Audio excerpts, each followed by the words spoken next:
السلام علیکم دوستو، یہ مضمون جامع المعجزات سے لیا گیا۔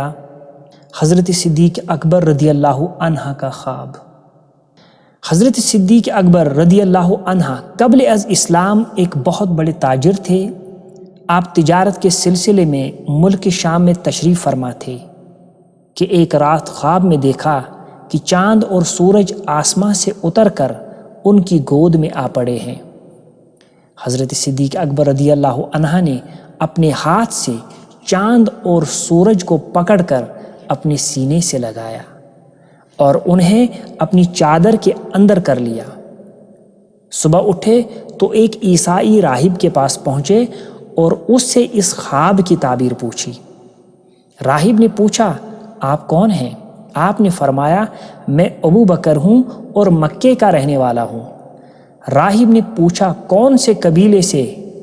آپ نے فرمایا، بنو ہاشم سے۔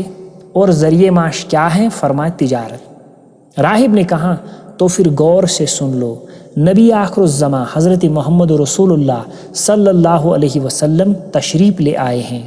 وہ بھی اسی قبیلے بنو ہاشم سے ہے اور وہ آخری نبی ہے، اور اگر وہ نہ ہوتے تو خدا تعالیٰ زمین و آسمان کو پیدا نہ فرماتا اور کسی نبی کو بھی پیدا نہ فرماتا۔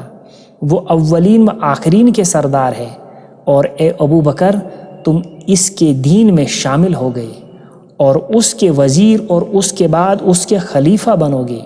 یہ تمہارے خواب کی تعبیر، اور یہ بھی سن لو، میں نے اس نبی پاک کی تعریف و نعت تورات و انجیل میں پڑھی ہے، اور میں اس پر ایمان لا چکا ہوں اور مسلمان ہوں، لیکن عیسائیوں کے خوف سے اپنے ایمان کا اظہار نہیں کیا۔ حضرت صدیق اکبر رضی اللہ عنہ نے جب اپنے خواب کی یہ تعبیر سنی تو عشق رسول صلی اللہ علیہ وسلم کا جذبہ بیدار ہوا، اور آپ فوراً مکہ معظمہ میں واپس آئے اور حضور کی تلاش کر کے بارگاہ رسالت میں حاضر ہوئے اور دیدار پر انور سے اپنی آنکھوں کو ٹھنڈا کیا۔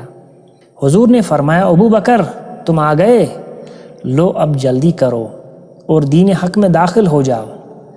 صدیق اکبر نے عرض کیا، بہت اچھا حضور، مگر کوئی معجزہ تو دکھلائے۔ حضور نے فرمایا، وہ خواب جو شام میں دیکھ کر آئے ہو اور اس کی تعبیر جو اس راہب سے سن کر آئے ہو، میرا ہی تو معجزہ ہے۔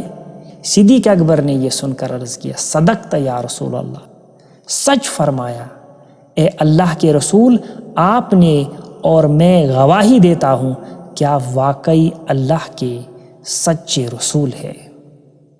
دوستو، اس مضمون سے ہمیں سبق ملا، حضرت ابو بکر صدیق رضی اللہ عنہ حضور صلی اللہ علیہ وسلم کے وزیر اور خلیفہ برحق ہے، اور ہمارے حضور صلی اللہ علیہ وسلم سے کوئی بات چھپی نہیں رہتی۔